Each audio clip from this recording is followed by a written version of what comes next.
दोस्तों जय माता दी। आज हम बात करने वाले हैं मंगल महाराज की वृश्चिक राशि के जातकों का कैसा रहेगा नवंबर माह। हम यहाँ पे ग्रहों की भी बात करेंगे, नक्षत्रों की भी बात करेंगे और नक्षत्रगत उपायों की भी चर्चा करेंगे।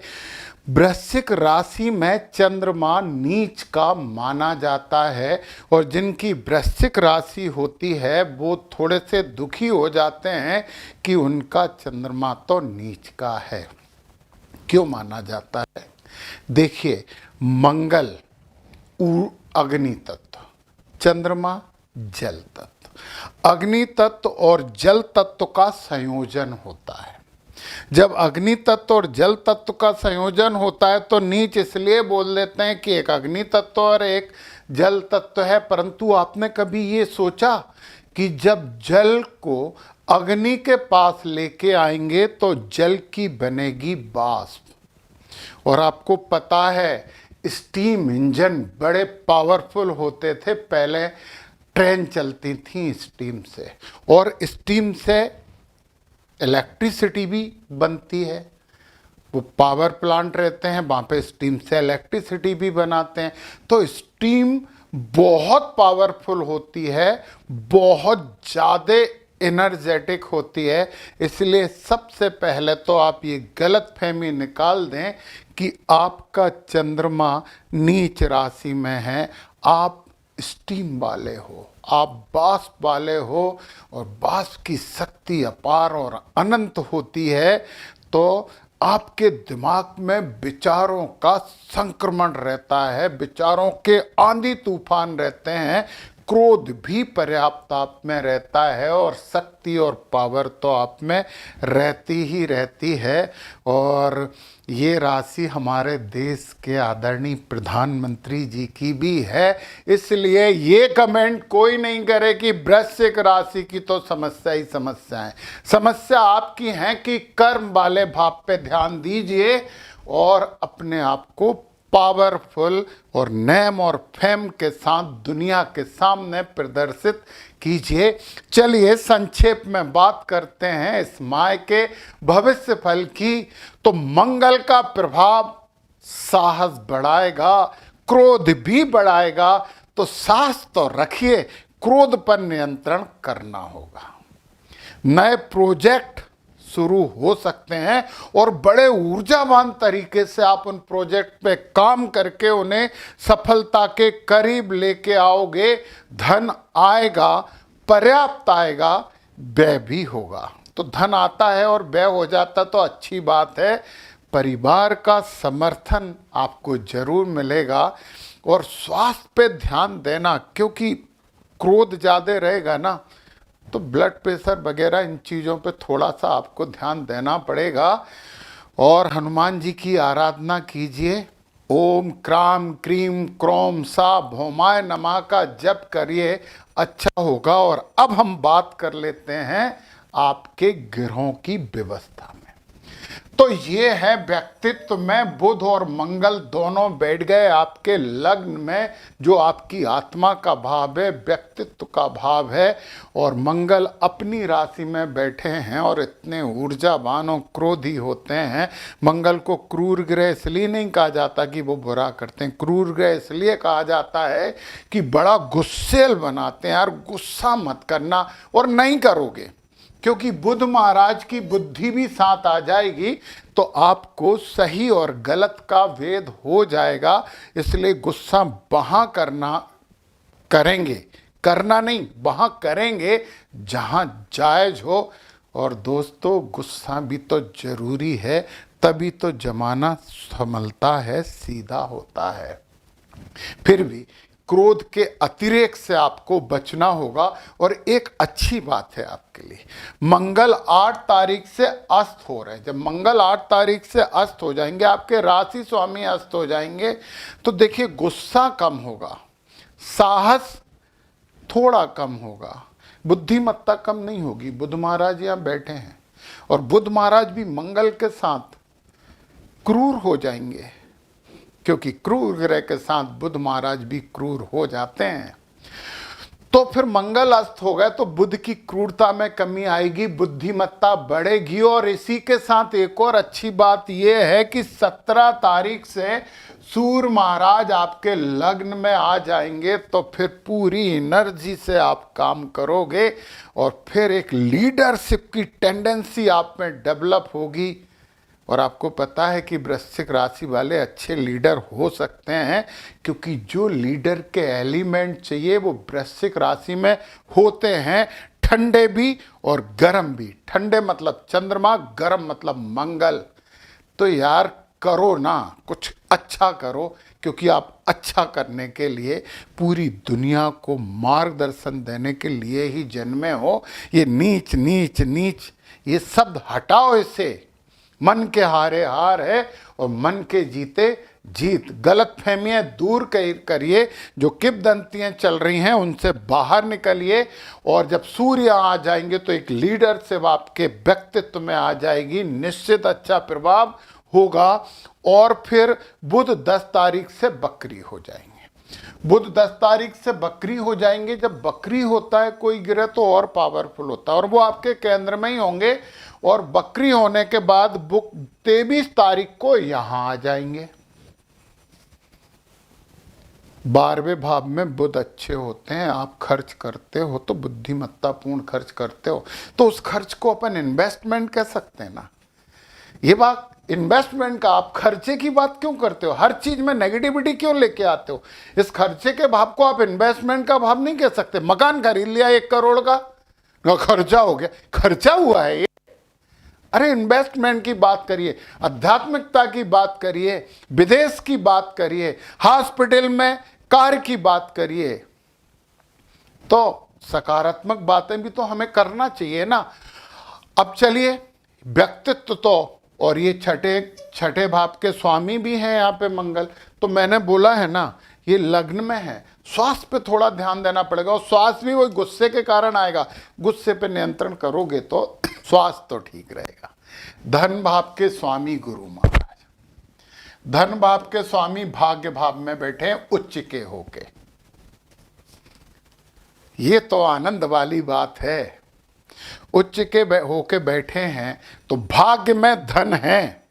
अब उस भाग्य को कितना उदय कर पाते हो ये आपके ऊपर निर्भर है। कर्मठ तो आप हो, परंतु जब विचारों का संक्रमण होता है तो दिशा भटक जाते हो। यार दिशा मत भटको, कोई अच्छा गुरु देख लो। यदि है तो बहुत अच्छी बात है, नहीं तो हनुमान जी को ही गुरु बना लो, विष्णु भगवान को गुरु बना लो, शंकर भगवान को गुरु बना लो और उनसे प्रेरणा लेके काम करो तो धन आएगा। 10वें और 11वें भाव के पराक्रम और सुख भाव के स्वामी आनंद के भाव में बैठे हैं। अब यहाँ पे शनि शिक्षा में थोड़ा सा डिले करवाते हैं। नहीं करवाएंगे, क्यों नहीं करवाएंगे समझेंगे, पक्का समझेंगे, नहीं करवाएंगे। और पराक्रम कठोर मेहनत करवाएंगे। यहाँ पे शनि महाराज की राशि है तो वो कहते हैं यार संपत्ति वगैरह में थोड़ा सा दिक्कत होगा। और यहाँ पे बैठ गए राहु, चंद्रमा तो मैंने लिख दिया है, इसे तो कट कर दो, ये तो हर 2.25 दिन में बदल जाते हैं। राहु महाराज फैक्ट है कि यहाँ पे सुख में थोड़ी सी कमी करवाते हैं, परंतु कमी क्यों करवाते हैं? भ्रम के कारण, कंफ्यूजन के कारण। और कंफ्यूजन से बचना है तो माँ सरस्वती जी की आराधना करिए, बुद्धि की देवी हैं। गणपति जी की आराधना करिए तो इधर जो केतु बैठे हैं ना कर्म भाव में, जो दिशाहीन बनाते हैं वो भी ठीक हो जाएंगे। तो गणेश जी और सरस्वती माता की आप पूजन पाठ करिए, देखिए आपकी बहुत सी समस्याएं कम हो जाएंगी। और ये आनंद में कमी नहीं कर रहे। क्यों नहीं कर रहे हैं समझिए। भाग्य भाव में बैठे हैं गुरु, उच्च के होके बैठे हैं। और गुरु यहाँ बहुत अच्छे होते हैं, बहुत ही अच्छे होते हैं। आपको अपने फील्ड में टॉप पे ले जाने की कोशिश करते हैं यदि आप कर्म करो तो। गुरु की 1 2 3 4 5 5वीं दृष्टि लगन पे पड़ी। मैंने बोला है कि लगन पे जब गुरु की दृष्टि है, अमृतमय दृष्टि है, तो आपके व्यक्तित्व में एक ज्ञान का समावेश हो जाएगा लोग सुनेंगे, समझेंगे और थोड़ा सा सम्मान भी देंगे। पांचवी दृष्टि अमृतमयी दृष्टि। गुरु जहाँ देखते हैं ना, वहाँ के आनंद कर देते हैं। गुरु की दृष्टि बहुत बहुत बड़ी चीज होती है। सातवीं दृष्टि पराक्रम पे है, शनि महाराज की राशि है, तो पराक्रम में ज्ञान का समावेश कर रही है। सात के बाद आठवीं और नवीं दृष्टि जब गुरु की बात करें तो यहाँ शनि महाराज पर पड़ रही है। इसे मैं थोड़ा सा और हाईलाइट कर देता हूँ, फिर आपको समझ में आएगा कि शनि यहाँ बैठ के शिक्षा में रुकावट नहीं कर रहे हैं, शनि यहाँ बैठ के आनंद में रुकावट नहीं कर रहे हैं, शनि यहाँ बैठ के संतान की समस्याएं उत्पन्न नहीं कर रहे हैं 5 दिसंबर तक। और इसके बाद मई के बाद तो टेंशन ही खत्म है आपका। अगले साल की बात करूं, शनि महाराज गुरु की राशि में बैठे हैं, बकरी हैं, बकरियां 29 से मार्गी हो जाएंगे, परंतु बकरी ठीक है। नक्षत्र भी गुरु का ही है, राशि भी गुरु की हो गई, नक्षत्र भी गुरु की हो गई, और रही सही कसर गुरु महाराज ने अपनी नवम दृष्टि भी डाल दी। जब गुरु महाराज की नवम अमृतमयी दृष्टि शनि पे चलेगी तो शनि महाराज को गुरु महाराज ने चारों तरफ से कवर कर लिया है, घेर लिया है। शनि महाराज गुरु हो गए तो शिक्षा में रुकावट इसलिए नहीं होगी क्योंकि गुरु का प्रभाव आएगा। बच्चों की समस्या कम आएगी क्योंकि गुरु का प्रभाव आएगा। आनंद में कमी नहीं होगी क्योंकि ज्ञान रहेगा, तो ज्ञानी लोगों को आनंद मिलता है। गुरु का ज्ञान जो होता है ना, वो दूसरों के लिए होता है। बुद्ध भी ज्ञानी है, बुद्ध का ज्ञान बुद्धि कहते हैं, खुद के लिए होती है। बड़ी इंपॉर्टेंट बात है, ये बात जरूर ध्यान रखो। तो वो ज्ञान का अपने लिए उपयोग कर लेना। ये मंगल की बात कर ली, यहाँ पे ये बैठ गए हैं वृषभ राशि, और वृषभ राशि वैभव में बैठे हैं। भौतिकता में खर्च करोगे, लग्जरी में खर्च करोगे, वाहन वगैरह खरीदने की कोशिश करोगे, और आपका पार्टनर आपसे खर्च करवाएगा, परंतु सब अच्छा करवाएगा क्योंकि बार विभाव में शुक्र बुरे नहीं होते हैं। और फिर शुक्र महाराज देखिए आप, शुक्र महाराज 26 से वृश्चिक में आके आपके केंद्र में आ जाएंगे। केंद्र में आ जाएंगे तो फिर तो आपको बहुत रोमांटिक भी बना देंगे। हालांकि आप होते नहीं हो, परंतु जब केंद्र में आएंगे तो अपना प्रभाव देंगे और 7वें घर को चमकाएंगे। मतलब पार्टनर के भाव से आनंद प्राप्त होने वाला है। ये कब से? ये 26 तारीख से। सूर्य महाराज यहाँ पे ज्ञान अध्यात्म देते हैं। विदेशों से संबंधित कुछ फायदा आपको मिल सकता है, विदेश यात्रा का मौका मिल रहा है, कर लीजिए। कुछ अच्छा बिजनेस, व्यापार या उपलब्धि लेके आओगे आप। चलिए चलिए, अच्छा शुक्र 27 से अस्त होंगे तो महीना निकल गया। बुध 14 से अस्त हो जाएंगे तो ठीक है। बुध अस्त हो गए तो थोड़ा सा डिसीजन मेकिंग में प्रॉब्लम होगी। तो मैंने बोला ना, गुरु बना लीजिए, गुरु आपकी हेल्प कर देंगे। अब हम बात कर लेते हैं नक्षत्रों की। तो 3 नक्षत्र होते हैं, विशाखा, अनुराधा और ज्येष्ठा, जिनमें की वृश्चिक राशि पाई जाती है।